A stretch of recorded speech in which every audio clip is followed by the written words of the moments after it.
સુરત શહેરમાં નવજાત મરી આવવાની બાળકીના કિસ્સા યથાવત છે. સુરતના કતારગામમાં તાજી જન્મેલી બાળકી મળી આવી.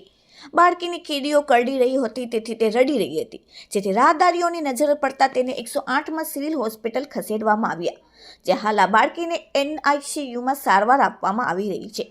મળતી માહિતી પ્રમાણે કતારગામ બાળ આશ્રમ રોડ ઉપર એક દિવસની નવજાત બાળકી મળી આવી. કીડીઓ કરડવાથી બાળકીનો રડવાનો અવાજ આવતો હતો, જેથી વિજય નામના એક રાહદારીની નજર પડી.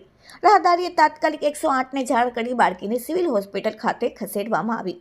કોઈ માતાએ પોતાના પાપ છુપાવવા બાળકીને ત્યજી દીધી હોવાની લોકોએ ભારે ફિટકાર વરસી રહ્યા છે. હાલ બાળકીને સિવિલ હોસ્પિટલમાં NICUમાં દાખલ કરી સારવાર માટે મૂકવામાં આવી છે.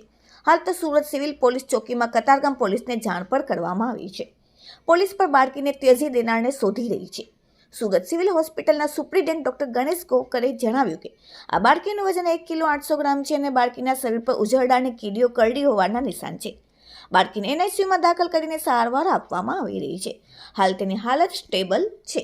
Bureau report, daily India TV, Surat.